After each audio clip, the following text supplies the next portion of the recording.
Dabbed in Ink presents. Warning. The Hear It in Horror podcast is a review podcast that is full of spoilers of the first few episodes of the shows that we discuss. If you do not like spoilers, please pause and go listen to the show. We announce ahead of time what show is discussed in the next episode, or you can check it out in the show notes. We'll be here when you're done.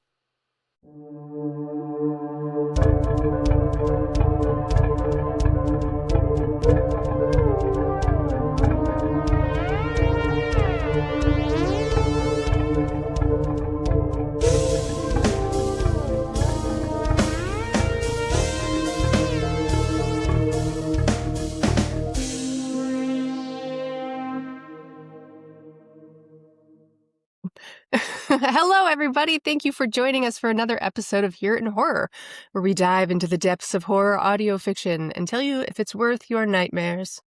What we heard in horror this week were episodes 1 and 2 of Shelterwood, a Suburban Gothic.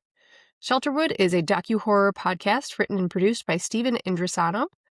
It follows Nicholas DeRosso on a quest to find his long-lost sister, Sadie. He finds a lead that takes him to a suburban development outside of our reality, where monsters and horrible things have found a home. And today we have our special guest panelist. Allison Cossitt, showrunner of Partial Veil, is joining us for a discussion of Shelterwood. Allison, I think you have a fun fact to share with us. Yes, I do. I had several. I don't know which one to go with. We're gonna go with the weirdest one, because why not? It's the Hear It in Horror podcast. We're gonna go with the weirdest one, and that is that. Oh my God, I think it was like 15, 18-ish years ago. I was in Southeast Asia. I was in Malaysia, and I got a whole bunch of mosquito bites. And then I came home, and it turns out after a couple of months of trying to figure this out, I had filariasis, which is a tropical disease. And my doctors had to contact the CDC to send me medication. Because this is like, I can't just go down to the drugstore and get treated for filariasis. The CDC had to send me the medication. And it was easy. It's just a couple of pills you had to pop, and right as rain. All the souvenirs you could have got, that's what you took. You're the reason, like, when you're, like, filling out the doctor stuff, they're like, have you been out of the country in the last few months? You're the reason. Yeah. I'm the reason. That's me. Yep. So, yeah, that's my fun fact. Love All it. our facts are going to suck from here on out. I'm sufficiently terrified. Wow. I know, right? I'm going to Thailand in March, so I am newly terrified. Remember, At get me least- pretty stones. Yeah, but at least now you know, apparently, like, contacting the CDC is easy enough. Yeah, Well, apparently you I just call the homies up. No. No. I had to first, because my nurse practitioner at the time really wanted to play Sherlock. And, like, I was like, oh, I've got, like, all these, because it was very mild. It was just like every night I would just feel really drained, and I would get a low-grade fever. And at first I thought, like, oh, it's just a cold, whatever. And this went on for like 3 weeks, and I'm like, something is hinky here. So I went in, and she's like, oh, I bet it's dengue. You have dengue. And I'm like, I don't think Dengue. It's lupus. dengue It's always fever. lupus. I was Like, going to say, did you have house? Oh, I know. But she's like, let's go get you tested for dengue. And of course it wasn't dengue. And then she's like, oh, but I bet it's, what's the other one? Malaria. She's like, I bet you have malaria. I'm like, I would not hope that. I don't think this is no.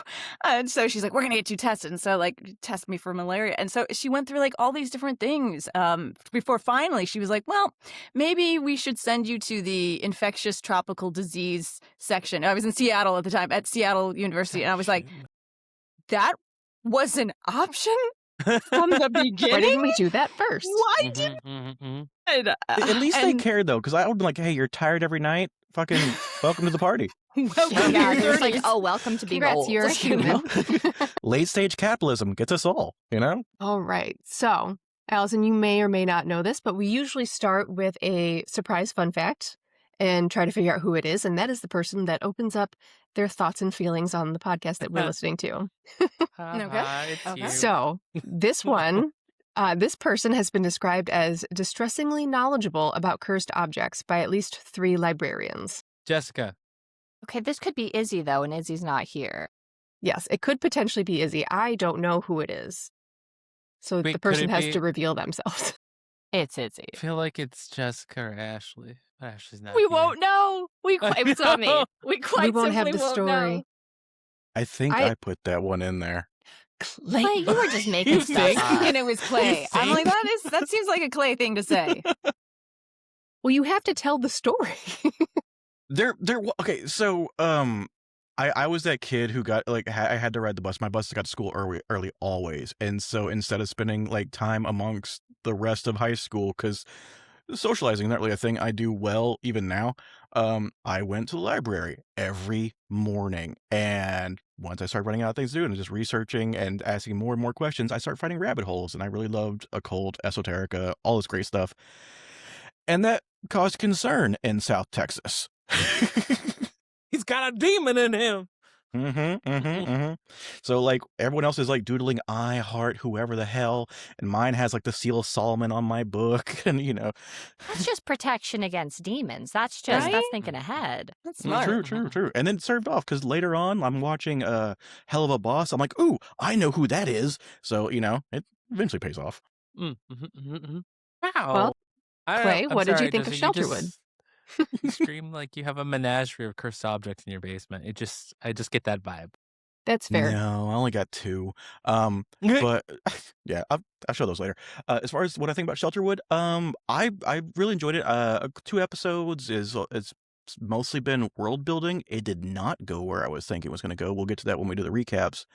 But it's still on my queued list. Like I'm still listening to see where it all ends up because at least the world building got me. So I'm happy with that. Are you telling me you haven't heard this one already, Clay?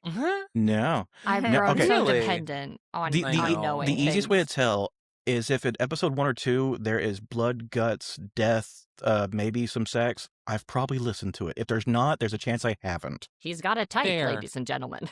Mhm. So if you're a goth baddie looking to take advantage of someone, I'm super easy into peer pressure. Okay. Dating in horror? Hear it in date? I don't know. Second show incoming. I think this is like our 5th now, actually. All right. Thoughts and feelings. Anybody else?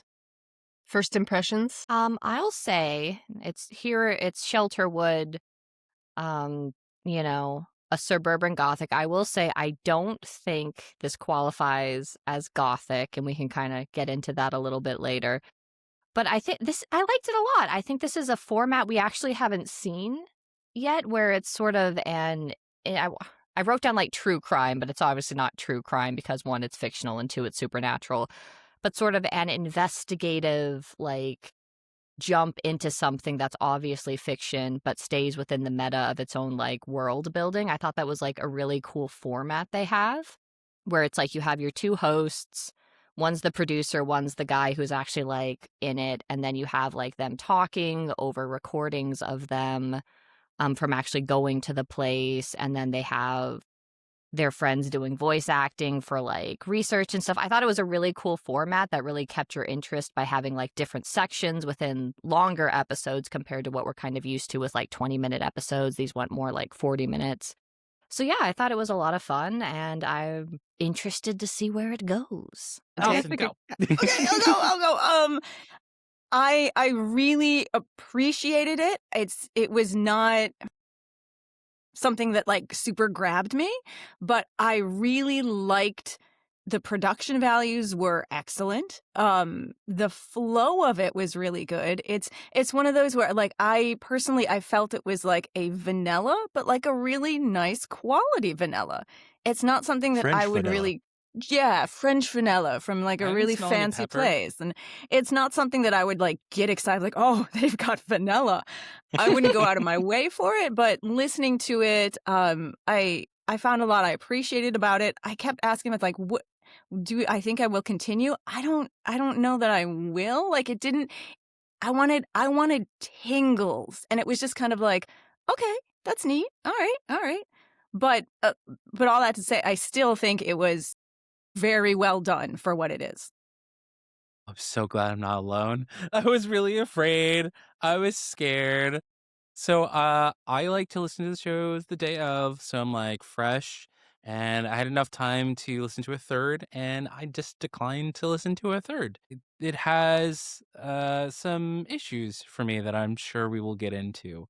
Yeah, the production's great. It's one of those, like, it has all the things that we say we want, but it's just missing something for me. Yeah. It's fair. I do like I like horror, but I also like a kind of a horror comedy-esque bit, and I do think that they kind of they dance on that line a little bit more than some of our typical ones. I thought they were going for a, oh my God, I forgot this show already.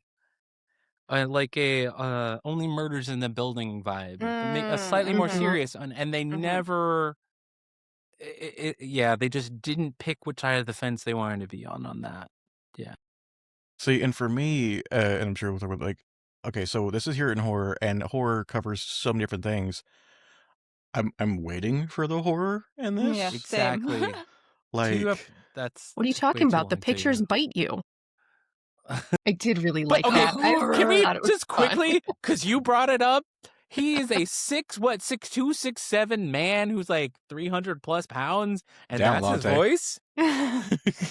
Did If anybody you else have are- a problem with If that? you Like, are that's his voice? disrespecting John Leslie, my favorite character in any show we've ever listened to, I will I have no fight problem you. against the voice Two actor. first names, no I middle have a name. problem with the casting. A my 300 only defense for that is, as a like, fan of music, listen to Godsmack and listen to Coheed and Cambria. Sully is 5'0" with the voice of a demon, and then over on the other side we have this mountain of a man who sounds like puberty is on the horizon. Okay, fair. Okay, you gotta move the Coheed. All right. I almost retract my statement. I mean, no, keep your statements fine. It's just the only defense I can get for that one. But I think it's time for our favorite part. Yeah. Yeah, Jessica's the recap. Yay! Okay, so I did listen to the first episode a week ago because I thought we were doing the episode a week ago. So if my memory is a little fuzzy, my apologies. Okay, so we open with, it's presented as sort of a true crime investigation. We have Nick DeRosso, who's an actor and during the day and a history podcaster during his off hours. So I don't know how he makes literally any money at any point. But he runs this history podcast with his friend Solomon, and I'm like, friend Sol. I'm They were sensing, roommates. baby. They were And roommates. they were roommates. But with his friend Solomon, who's the producer. So Nick's sister, Sadie, went missing when she was a teenager. Nick was in college. She went missing in 2008. Their house set aflame, presumably by Sadie, and then she left a little note in their mailbox. It was like a chain letter email with some poem, a creepy JPEG, and then she writes a handwritten note. I'm sorry, I'll be better there. She's going to the land of dreams, right? So Nick's parents fully think homegirl is dead. Nick is like, no, she's out there somewhere. I want to find her, and then there was like a whole media circus around her disappearance for some reason. Having known other missing people, I'm like, wow, that was a lot of attention for one missing girl, but we'll accept it. There was like a whole thing. There's lots of forums missing about arsonist. A missing it. arsonist. A missing presumed arsonist. So yeah. So we know Sadie. I don't know if it's important later on, but Sadie used to make some kind of cringe music, but she was like 16. It's fair. We'll allow it. She made a song. It's like, I'm not alone. And you're like, oh, that's nice. But anyway, so we fast forward, we get some backstory into Nick, and then he's doing his regular history podcast. He crosses a bridge and he ends up in Shelterwood, the land of dreams, which is like this like suburban liminal space, which I love liminal space stuff in general, but the idea of like suburbia as a liminal space, I'm like, ooh, okay, we speaking to me specifically here. And so when he enters into Shelterwood, there's like a bunch of mismatched houses from like different like architectural styles, different decades or whatever.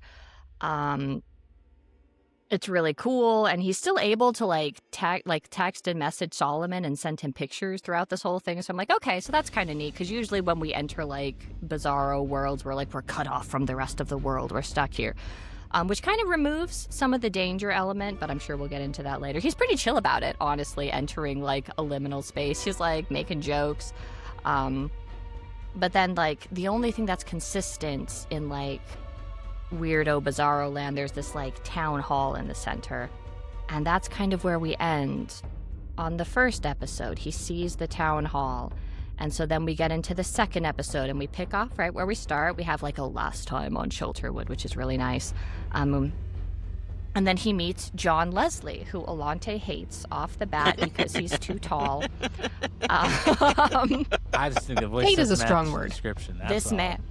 This man, in absolute joy, he's like, oh yes, I've been here for 3 decades after my wife died. I was like, let me go find somewhere fun to live. So I went I went between realities, as you do when your wife dies. But because Sadie put I'm going to the land of dreams, whatever, in her like goodbye note, and he sees Shelterwood, land of dreams, he's like, maybe this is where Sadie is, maybe I can find her here. And so John Leslie directs him to Townhall. He's like, go to deeds and registration. They like keep track of everyone who's here. So homeboy, he tries to take a picture of Townhall, as we mentioned earlier, and if you try to take a picture or paint Townhall, it will bite you. So he's been bitten by what? We do not know. But he's been bitten after trying to take a picture of Townhall. She's like, that's weird. Anyway, so he goes to Townhall. Someone's kind of rude to him, but he's like, you got to go to the elevator, go all the way down. Don't talk to anyone. And then he does anyway, because nobody ever listens in horror stories, do they? No, they do not. But so he goes down to DBs everywhere. He goes down to deeds and registration, which is the very bottom of Downhall. He's getting bad vibes out the gate. He comes out of the elevator. It's pitch black. Elevator shuts behind him, and then he hears a voice in the distance being like, who's there? And that's where we leave off. And I think... Did I miss anything? Is that it? No, you didn't. That about covers You it? nailed it. Okay. No, you didn't, and that's the problem. You missed the very odd pronunciation of turpentine. So many words. Thank you. Someone else picked it. I was Yes. like, what? Yeah. Oh, here. There were so many times they're like, that's not how you say that word. Which Did I miss- words? Turpentine. Did I listen further Teen. than I was supposed to? The island. Did y'all not hear about the island? No. That was part of it. Yeah. So while Homeboy is in the elevator, presumably doesn't have signal, Solomon was doing research to try to figure out what's going on, and he looked up several other cases. So there were other cases, I believe. One, it seems to particularly affect teenagers who are kind of in like not satisfied with their life. There's a young woman, Jaden. She had a mother who was dealing with addiction and stuff, and she lived in like a crappy apartment. And then one day a penthouse appears in her apartment building, and then she goes missing. That comes from some user on a forum. It was Seeker something. Yeah, so Seeker was like finding all these different cases. And then there was another young man. He was an army brat. He was moved around a lot. You know, his dad kept promising that, like, we'll find a home, we'll find it one place, and these promises kept being broken. And then one day he sees, like, this, like, you know, the picture of what you would want from a home, suburban, you know, idyllic home between buildings one time, and he keeps seeing it as time goes on, and he's like, you know what? I'm just going to go. This is the home I've always wanted. I'm tired of, like, these promises being broken. I'm going here. So he called it the island because it was, like, an island in the sea of, like, you know. You missed the most Teenage important misery. part, though. What's the most important part? The island had a cat. The island had a cat. Sometimes. Sometimes Yeah. in the window Which there was I a cat. also I Yeah. love the anger that you said we couldn't get because we unfaired the cat. I'm like, someone wrote that from their childhood. Holy shit. Aw. Yeah. Okay. The first episode just took too long to get to. I mean, they were trying to explain the backstory to get to the mystery, but episode 2 sort of starts the, you know, getting into the horror, getting into the mystery. So it really, for me, I'm like, episode 1 and 2 should be recut and condensed, and then probably episode 3 would be like where things start going wild. I feel like over an hour long for episode 1, though. If they kept They'd it, have to unless cut they a lot, I guess. yeah. With TV See, shows and like- pilots, that's a tried and true thing right there. Yeah, a lot of them do have longer ones. But I kind of liked how the first episode was just like, here's a really big overview of everything that we're starting to do here. I liked the main character, but I didn't like Sadie. And I think didn't like Sadie either. that made it harder. I don't like Sadie either. I didn't Yeah. like Sadie. Yeah. You don't have. I think they played a certain clip just so you would feel that, like, oh, you could hear her voice and feel it, but like, and I appreciated that they tried to make it cringe because it probably would be, but Yeah. it didn't have that desired effect. I was just like, oh, just shut up.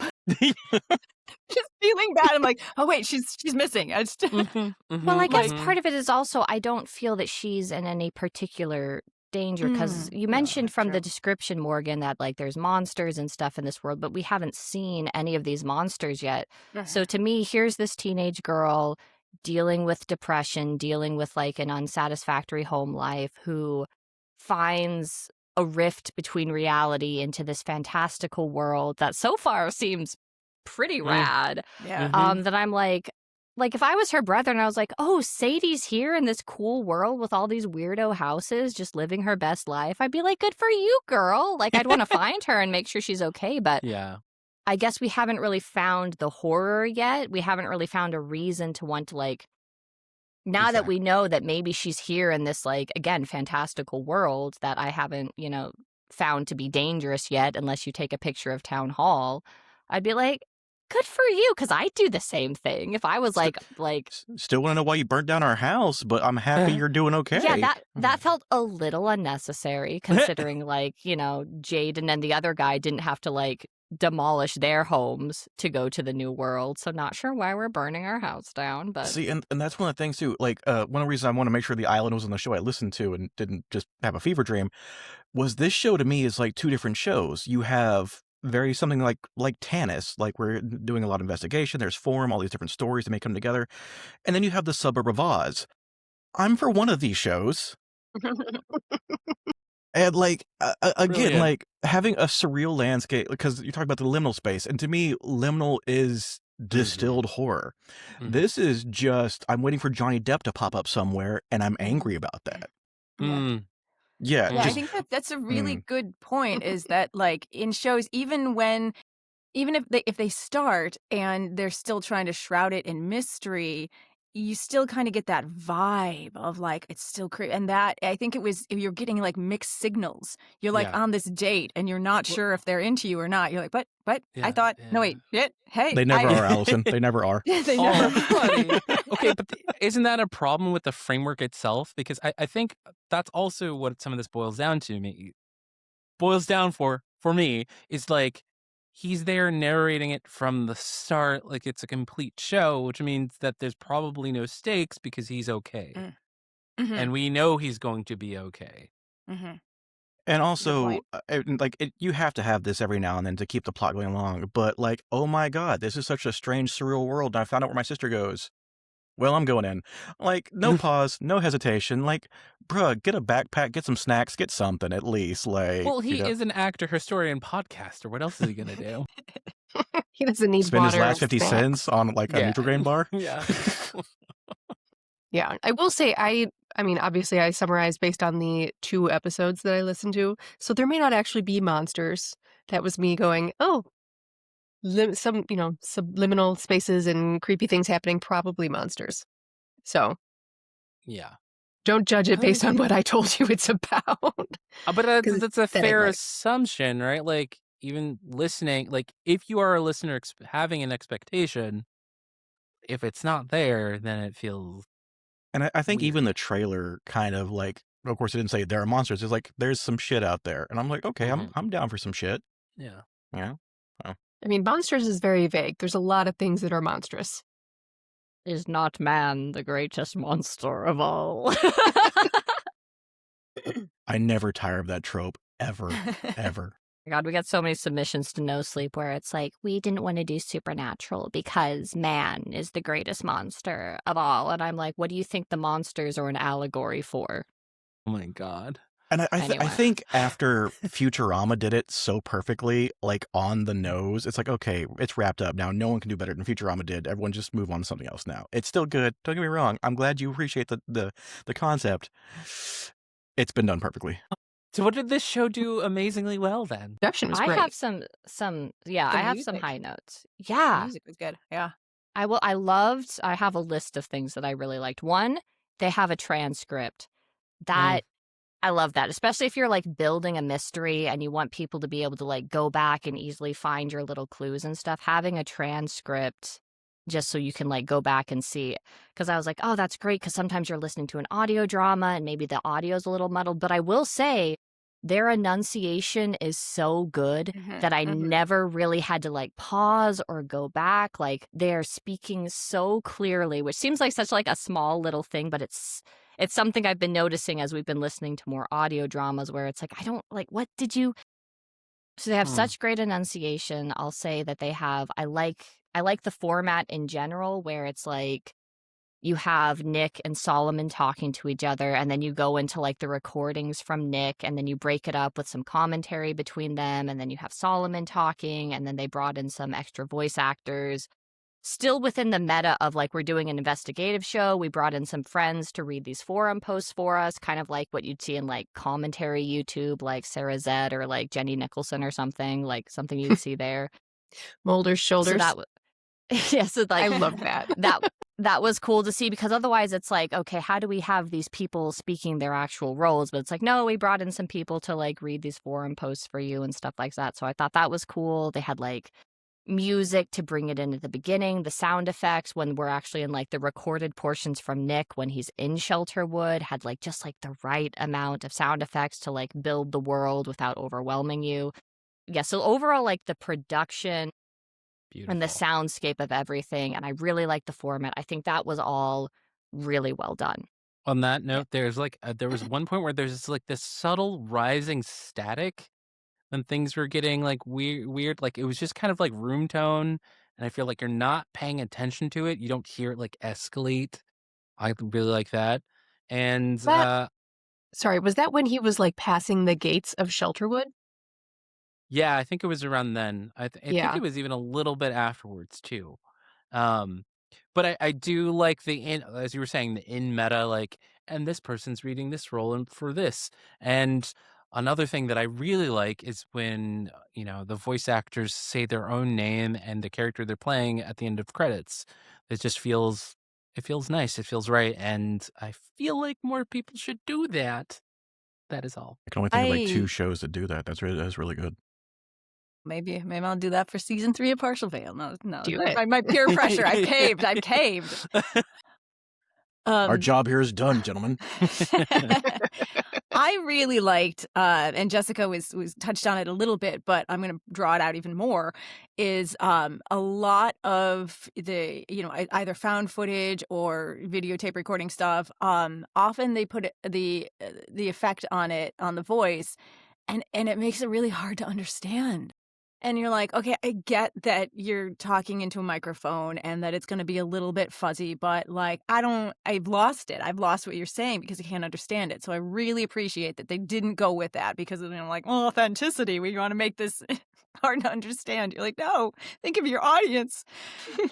So I like that a lot. I really liked the writing too. There are a lot of times where the main character is describing things or just talking about what happened in the back, like, and the writing flows just really, really well. It's one of those things where it's very simple.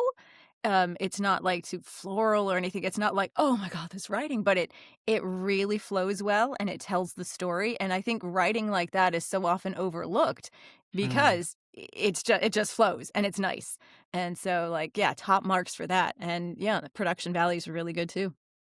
I also want to touch on the reverse of what you were saying, where there was like one point where Solomon was saying like this whole area should be crazy crackly or something like that, like that should have this annoying sound effect, and we scrubbed it the best we could. That was like a nice, ingenious excuse not to annoy the listener.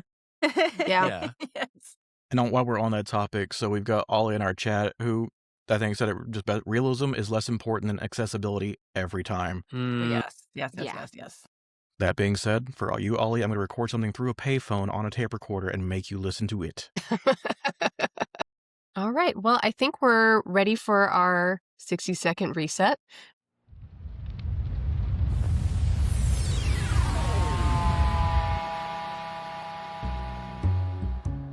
The voices of the void speak to me. They tell me that this 60-second reset is brought to you by the makers of Killer in a Can. Killer in a Can is fast and easy to use for those spontaneous sprees that you just can't shake. You can choose from a line of killers, slashers, monsters, demons, whatever you can think of from your worst nightmare, they've probably got it. Just pop the top and aim at the victim and watch your killer spring to life, ready for blood. Killer in a Can. The devastation is in the palm of your hands.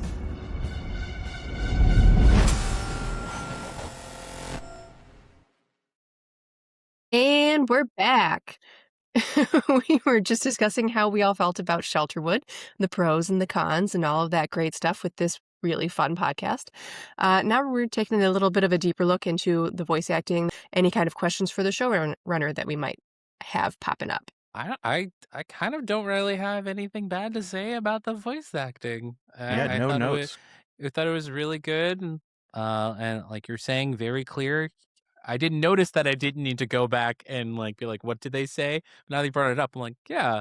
All the only things were like the couple words that were just like, that's not how I would say that. I don't remember all the words. There were like 3 of them. It was in episode turpentine. 2. He kept saying it Yeah, I'm like, turpentine. no, it's turpentine. Turpentine. Which it has to be a There- regional thing, but Yeah. still. Yeah. This is one of my stupid things. It's like nobody else cares, but I care. And so often when they're taught like zombie things or, like the town hall and they say, I got bit. And I always go, because it should be I got bitten. So that's your, yeah. that's your Yeah, grammar that's very school for the southern, night. actually. Yeah, they're mixing dialects then. Yeah. Huh. Well, that's like, I feel like that's more just like how people talk, like when I'm editing. It is. I should get over it. It's just the way No. the younger generation. Fight- But it's like fight they for can be language. casted too. That I will bit never. me. I will never Yeah. allow them casted. They don't get. You can have bit. I got bit. But you cannot have I got casted. No, don't do it. See, my big thing when I'm like editing a script for No Sleep or something, they'll say anyways, and I'm like, anyways isn't a word. We can cut out the S and nothing changes. Anyways isn't, but I'm like, this is how people talk. Just let it go, Jessica. Anyways it is not a go. word. It is a sentence. Anyways. Anyway. Anyway. It's a sentence. Anyway, we don't need the S. Do you also right. hate the You want phrase same the S. difference? What if it's more than one anyway? Mm. 2 of them Or- walk into a bar. Any which way. or we bring up the old debate of sneak versus snuck, and we're gonna have a fun day of just this no longer here in horror. It's That's I made a hurting lot of already. eye twitch. out. Holy crap! Oh. The Okay, big that got one me. is lay versus laid, because technically the past tense of lay is lay. And it's like, there's like, anyway, we can get into grammar all I we know. want. Oh my god. Yeah, right. Okay. This is Ollie ringing in did my have to brain. comment I just in the chat. Ollie said, oh my God, this is me with whelp. And I will say, I feel like that is a Midwestern thing because I was I going to do say, that. as someone who Welp. goes, Oh. well, well, time to go. Oh, sorry. oop, you scared me. Yeah. My 4 Yeah, no, years in it's the okay. Midwest have shortened my O's significantly. Fun Midwestern fact that is out of left field. In Minnesota, they don't play duck, duck, goose. They play duck, duck, gray duck. I'm sorry. Whoa. I That's want a incorrect. meteor bitch slap somebody. Yeah, I know. It's What? Okay. Do we not Until like they go gray to college ducks? and then they play duck, duck, gray goose. Oh, That- yeah. that tracks That- at the very that- least. that- yeah. I wrote real Gray quick. duck? What the hell is duck, duck, goose? Is the greatest thing I've seen in chat. They in a are minute. British. They're from England. They Oh. simply do not know. Wow. On that, this is going to get cut, I hope anyways, but I recently learned that they don't call it a telephone game, and that scares the hell out of me. What is it called in Chinese in the- whispers? Okay, well, that feels a little... Maybe we keep it at the telephone game. Yeah. Mm-hmm. Well, you do call it because someone told me otherwise, so I'm hoping they were lying to me now. Because all he says Oh, they well, do you call have it telephone game. racist friends, is what we're hearing. I live in Play. Texas. Yeah. Yeah. That's fair. Wow. They just hide it well, but now I'm Sadness. onto their game. Mm. Okay, apparently they've moved away from it, so it used to be. So this is just an old Oh, thing. Thank okay. you, Oh. Ollie, for saving me a little bit. That's fair. So you weren't lied to, at least. No. I'm just really behind the times, which is not new. That's valid. But to go back on task of production, no, everything was on point. You can tell that like they know what they're doing. They came out just with their A game on. Everything is fantastic. And even like who they casted, like the audio drama verse is both large and small because you're going to hear voices that you've heard before elsewhere doing everything. And I don't care who you are, you've got your list of favorites. When they pop up, you just get excited. And for me, news reporter number 2, whenever she's in a show, Sarah Golding, whenever she's in a show, I'm just like, "Ah," and I can't explain it. It just makes me happy. So like, thumbs up there. Always happy to see them. That is like from a behind the scenes point, when I'm looking to cast people, the first thing I do is ask my current crew. I'm like, have you guys worked with anyone? I need to cast this specific role. Do you have anyone in mind? So I feel like a lot of the times people are like, oh, well, like the audio drama, universe is kind of insular and stuff like that. But you want to make sure you can find some people who, one, have a good home recording setup, which is so important because some people record their demo reels and stuff at like a studio production that isn't their usual recording setup. And it's like, I don't need to hear what you sound like elsewhere. I need to hear what you're going to sound like for me.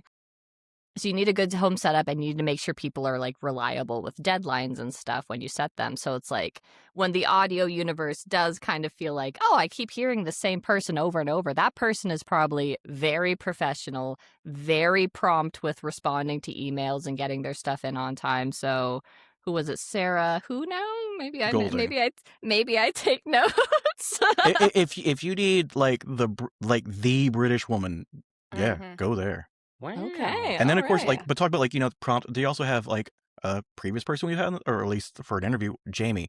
I love Jamie's technique of getting jobs, of just on Twitter constantly. Does anyone need me? Who needs me? I'm here. Give me something to do. I'm like, you know what? That's Give this man something to do. Dang. I would say for me, the voice acting, and I don't want to harp on Sadie, who was supposed to be a 16-year-old, and like as soon as she started speaking, I'm like, oh, that's a 20-something-year-old trying to sound 16. 30. I could be Oh, wrong. damn, Allonte. What? Sorry. But that's like that stood out to me. Like in this sea of like everybody else was like really great, and I'm like, oh, she does not sound 16. Devil's advocate. Maybe that Yeah. was the point. Maybe the point is that they're so fish out of water, so cringy that the fact that their parents dismiss them, like everybody dismissed them, that it sounds like a YouTube channel with one viewer. Like they're supposed to be so out of this world that they only feel like they belong in that one.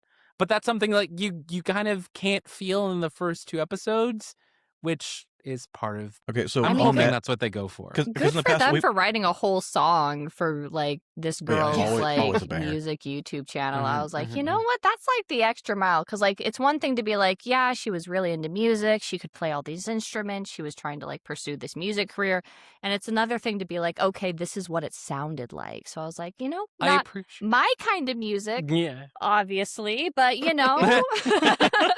Death metal. Yeah. It felt very like true crime documentary. Just pulling Yeah. anything everything you was can fine from the until it person. wasn't. Yes. The picture goes And- black and- and white. Mhm.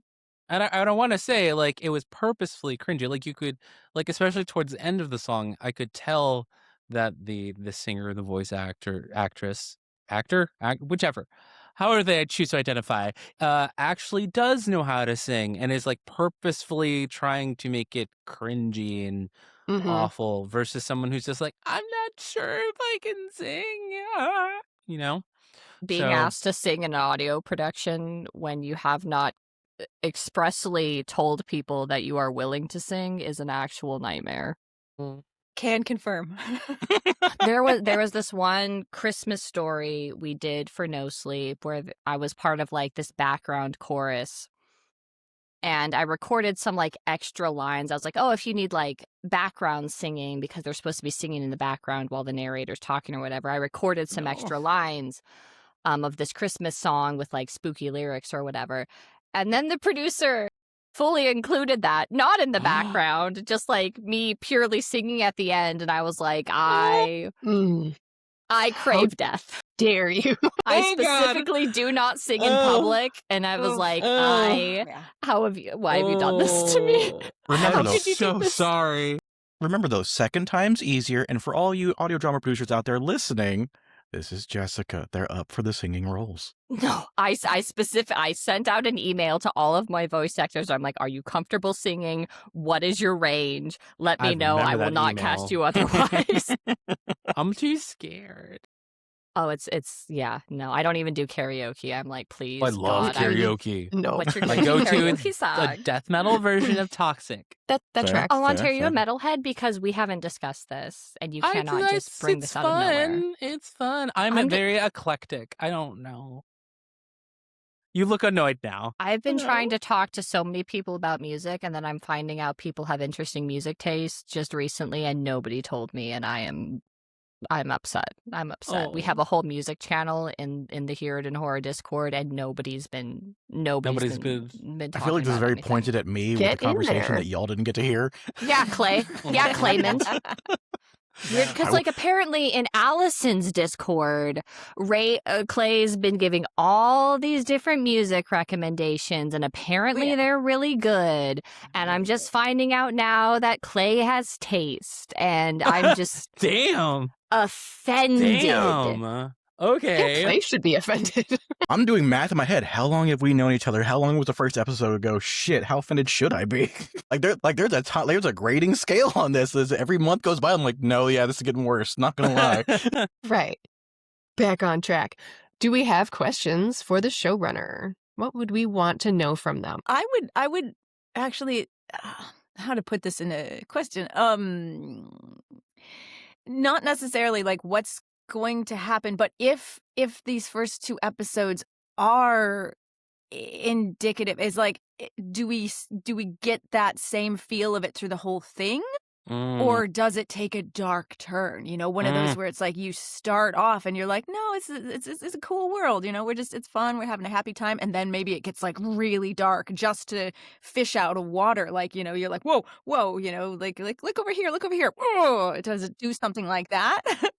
or does it stay kind of neutral the whole time? I'd be interested in knowing that.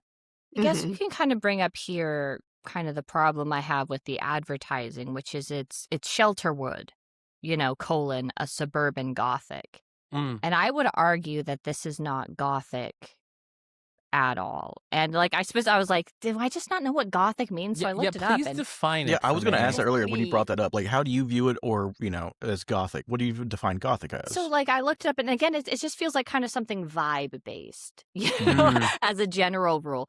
So for something to be Gothic, it needs to be kind of, it's desolate, it's gloomy. Your characters morose, are isolated. Yeah, so it's not at all. Yeah, it's not so much Gothic. like a time period, because I have this problem again in submissions where they kind of use anachronistic language in a modern setting to kind of like force a Gothic vibe, but that's not what makes something Gothic. Gothic is something that just like, if you know it, you know it. You know, where it's like someone, God, what's that like ancient quote where it's like, how do you define adult content? I'll know it if I see it kind of situation.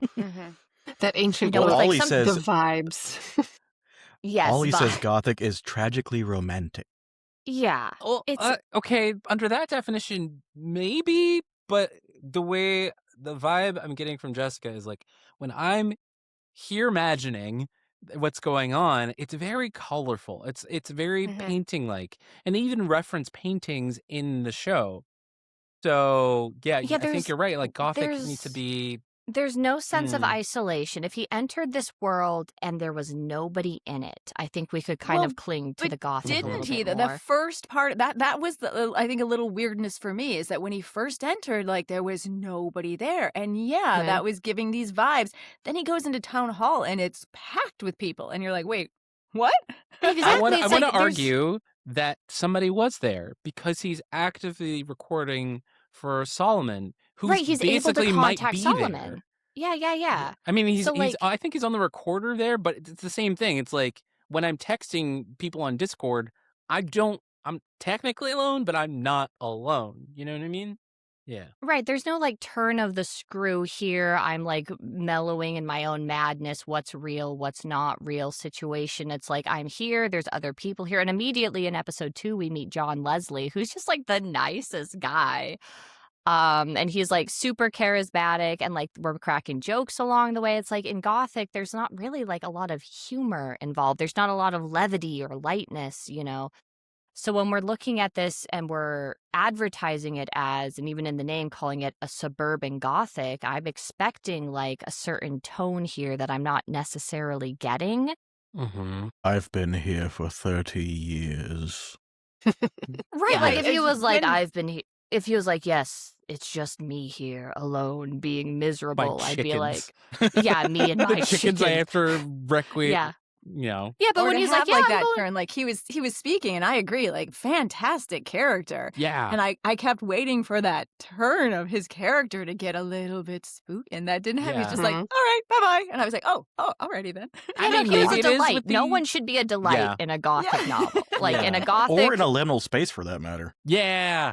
Yeah, like immediately any sense of danger, any sense of like fear I had, I was like, oh, there's just like regular people here hanging out, just living their day-to-day lives. Maybe if you like venture beyond Shelterwood, venture beyond this like suburban sprawl neighborhood, there's like danger out there. But as we are now, I'm not really getting a sense of like danger or melancholy or anything that I would call Gothic. So I am annoyed because you guys have convinced me, without meaning to listen to episode 3.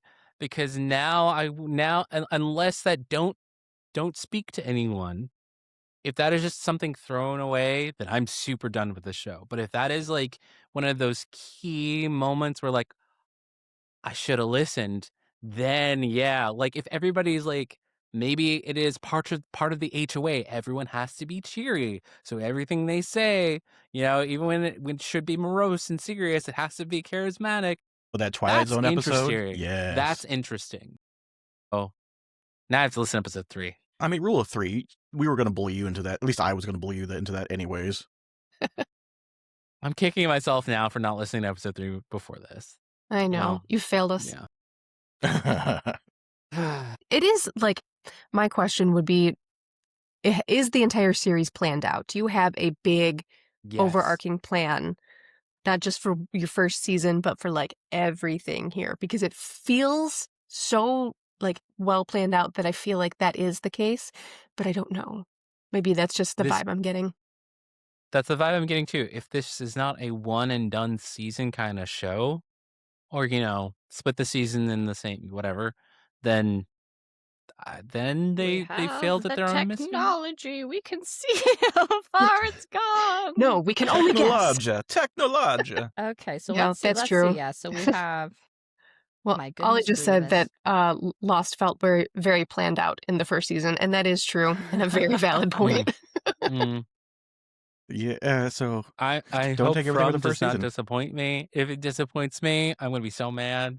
So it looks like we have 16 episodes, and then we have Really, that's it. some kind of like behind the scenes stuff going on afterwards. So I don't know. Maybe it's finished in the 16 episodes. Whoa. When That was the last changes things episode? then. Yeah, so I it says, oh, I don't want to like give too much away, but like episode 16 is like when was the release date? Nix goes home, Solomon picks up the pieces, and that was Jiminy Crim. So they're going to March 12th Of This year? of this year. of this year. Hmm. Yeah. And Interesting. so not out of So the realm it's- for a season break. Wait, Yeah. Still could Yeah. be. Yeah.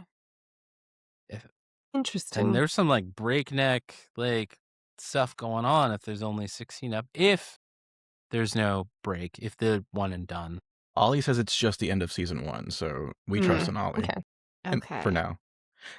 There's our That's season pretty, coming, they say. 16 episodes in season 1. That's huge. major. That's Yeah. hefty. Yeah, they're Yeah. pretty So long there's a lot of episodes work. as well. Yeah. Yeah. So A lot of work.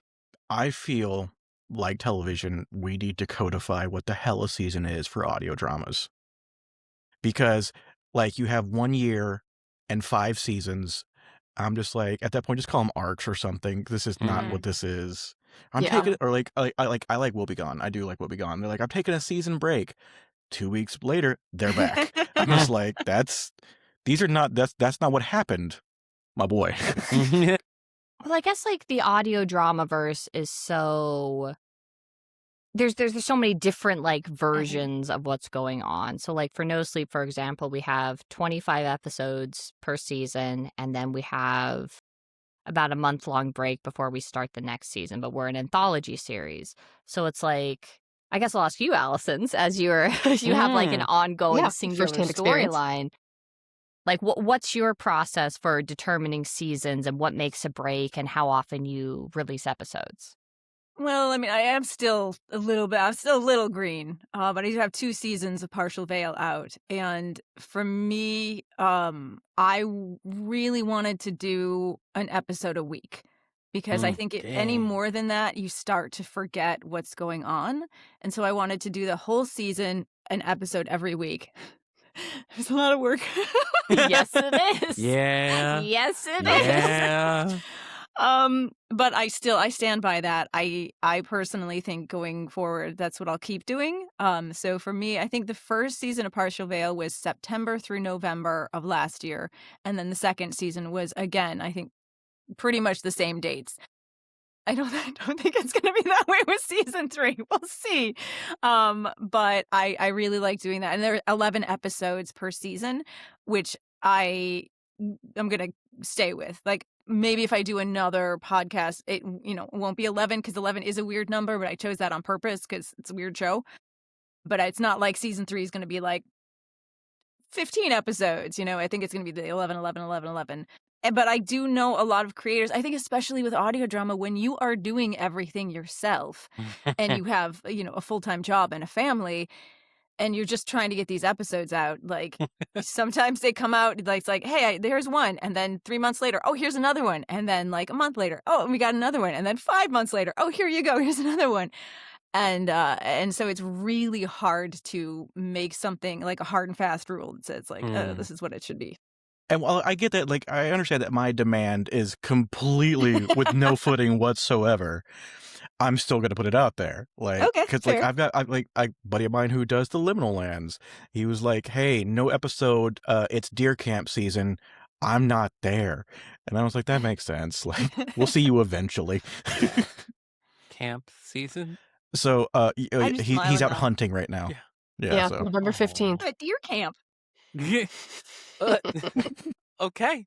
Learn something new every day. Okay then. All right. All right. Yeah. All right. Morgan stole my question.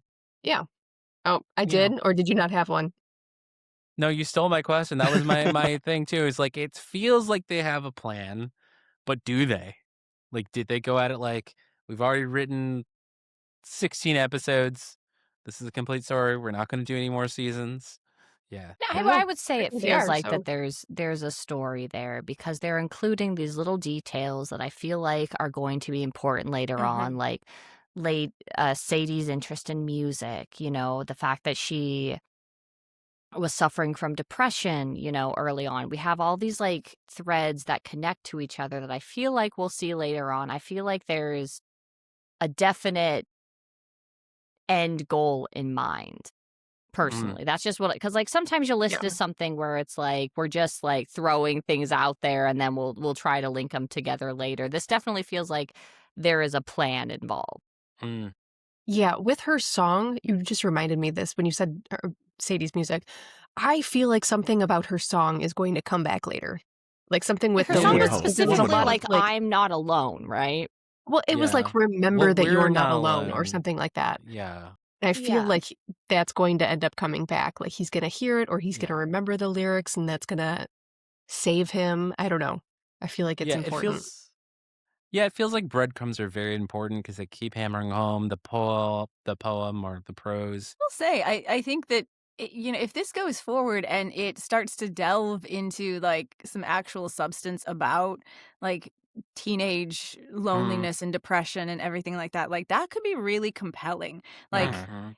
because that's not something you see a lot. You see a lot of depressed teenagers and everything, but there's not a lot of digging under and saying like, okay, let's explore this. Let's look at this more. So Yeah. that could be neat. Yeah, because like I agree. feel like as a teenager, you're kind of like when you have a concern, you're kind of condescended to. You know, it's like, oh, you'll get over it when you get over or whatever. So it's like, When you're but older, like you'll if understand.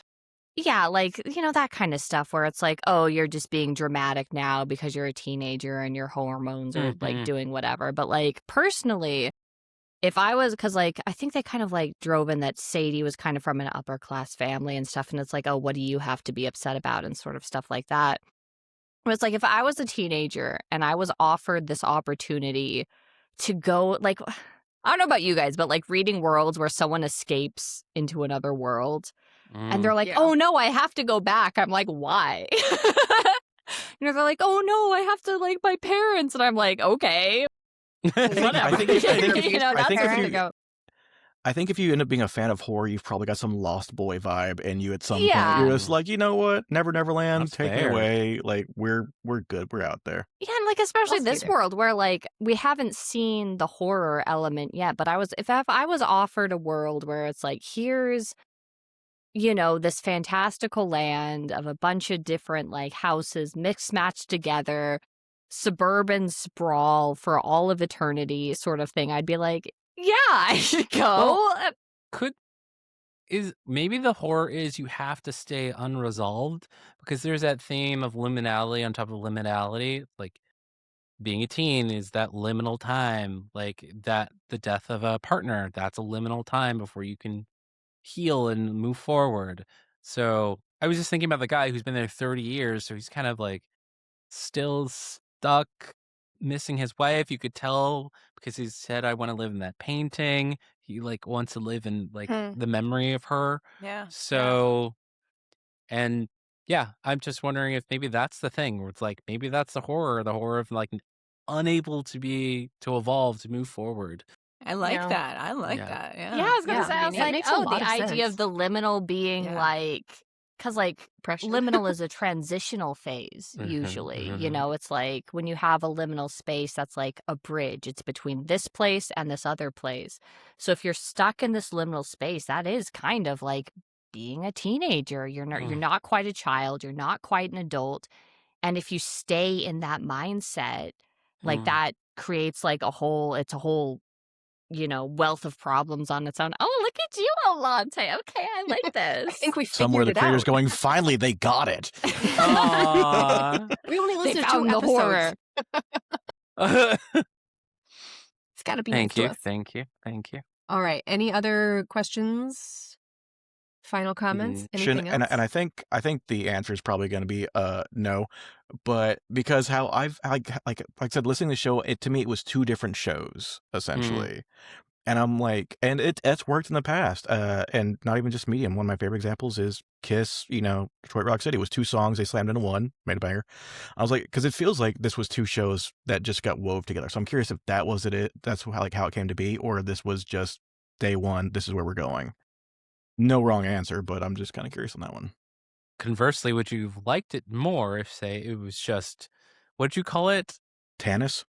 No, the Suburbia. What did you call it? You had a specific Suburbia phrase. of Oz? Yeah, if it was just Suburbia of Oz, the show. No, I'd like it less. Really? I'd like it Wow. less. Okay. Like my whimsy is very specific. Much like how you view horror and like you're trying to find the horror that works for you. Same with my whimsy. It just Interesting. Okay. Yeah, I guess my only question would be like, what was the planning for the gothic nature of this? Like, where is the gothic? Because it's like I'm not feeling it so much in vibes. I don't know if this was just like an advertising thing, where it's like, Shelterwood, a suburban Gothic. But as someone who loves liminal space and like the uncanny and stuff, like an uncanny, if that was included in the advertising, that probably would have like hooked me more. And I feel like the uncanny is more what they're going for here rather than a gothic vibe. Yeah. So maybe there'll be more like gothic later. Maybe he'll be isolated later. Maybe we'll feel more of that like melancholy and like that like sense of I don't want to say like helplessness. I'm with you. I want a slow descent into desaturation of everything. That's yeah. All right. Well, pickle ratings. Okay, Yes, I'm pickle, gonna go no pickle? first.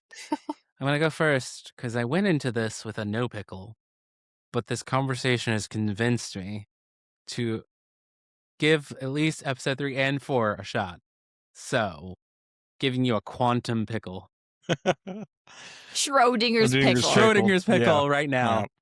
Yeah. I'm exactly in the same boat. Like I wasn't as hesitant as Allonte was, but I'm just like you've still got a couple more episodes to grab me, and it's because of the forum aspect that they did. That's why I'm there. But I'm like, please let that thread keep being pulled. But I'll keep listening for a bit. I'll say I like the format. Again, it's having listened to enough of these shows, you kind of find like certain like trends with it. And this is like a unique format we're seeing where it's like a true crime investigation thing, which is something we haven't really experienced before.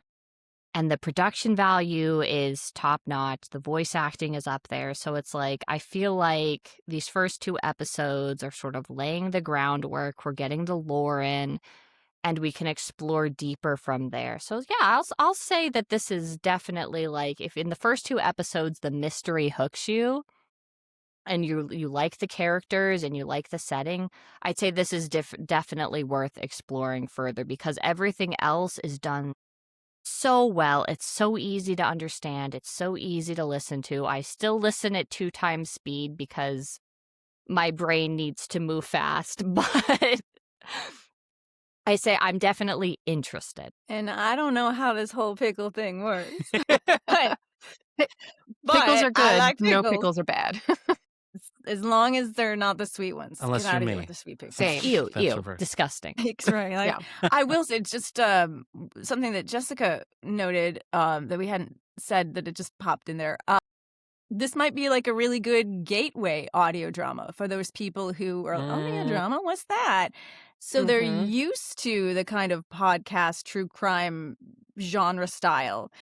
So it's kind of like easing them into audio drama. Listen to this without, it's clear, without a lot of like, whoa, scary things, whatever. But having said that, I'm gonna place a pickle order with Clay, and because he's gonna listen to more. If it starts doing the stuff that we were talking about and going into that kind of philosophical descent into exploring more like that, let me know, and then I'll order some pickles. So keep me apprised on the pickles. Yeah, like it's kind of like they deliver the pickle to the table, and I'm like, Clay, taste this pickle. Now, Make sure it's not sweet. I will warn you, like that has been like they're like, hey, after we're doing recording, tell me about the rest of the series. And I tell them, they're like, I wanted to listen, I don't want to listen anymore. Like I think Just that 3 shows have done 3 that? times it happened. Try this pickle, Clay. Tell me how it is. Yeah, look, it's what I'm here for. We know this. It's fine. Yeah. That's You're a your pickle job, tester. Clay. Just right. That and apparently now to share music in our Discord. Music. Music. Yeah, and pickles. absolutely. I mean, everyone's got to have their niche. Mhm. Well, I give it 2 pickles way up. I liked it from the get-go, and I like it more after Nice. talking with you guys about it. So, Nice. Yay! This I'm is why I interested to know appreciate where these everything talks. goes. That's why I appreciate these talks. They always sure. change my mind in some way. Because you always hate it immediately. With good reason, though. Like when we first were coming up with the kind of outline for our show that we're doing now, it was like we need to have personality. See, like you could be this person, and like we didn't even focus on Allonte just being the hater. Just Allonte knows hater, what he it's okay. likes, okay? That's important to know what you like. I've got my I like to people just give pleasing side. constructive critiques. Right, that's important to have somebody who's just like baseline, this is what I think. regardless of whatever's going on. Because it fights my whole, like, oh, well, everyone's trying their best vibe. Balance. Like, I think that encourages, it's like, you that idea of like, you can appreciate something without like liking it. You can still Yeah. say, hey, this did this, and this really, really good. It's just not my Yeah. niche, something like that. Exactly. Yeah, not everything has to be for everybody. We've experienced that with the amount of shows we've been on at this point, where it's like, I appreciate what they're doing here. It's not necessarily for me. But I would say, as far as this show goes, they've put a lot into production value. They put a lot into the voice acting. If you're looking for like something on the level of technical greatness, this is up there as far as like just easy listenability. And if you listen to the first couple episodes and the story doesn't grasp you, we can at least appreciate that they're doing a good job on a technical level. Objectively, that they're doing a good job. Absolutely. Well put. Yeah. All right. Anything else you have to say? Anything we got to get off our chest before we're done? I'm not a hater. You liar. Name We'll one believe show it we when you liked out prove the it. gate. The one with the 3 stories going at the same time. I forget the name of it right now. Name it. Name the name. I forget right The now. 3 stories You going must not have on. liked It had oh, the is 3. that- It had. Oh, faff. Now I. I don't even Yeah, know what the hell you're because talking it's No, about. not I know the tower. exactly It's what not the he's talking tower. about. Because I confuse it with the tower because they're both Do you out copy? in the forest. Do you copy? Yeah. Oh, That one I okay, liked yeah, out of yeah, the yeah. gate. Okay, real quick, we have a special call out from the chat. I'm starting to feel insecure about casting Allonte in my horror stories now. He probably reads them and thinks, what is this shit? This person's a total hack.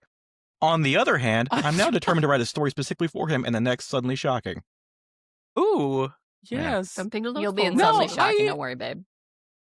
Look, it's me. I don't. This is interesting because I don't know if I read the story to get the vibe to try to make the best character I can.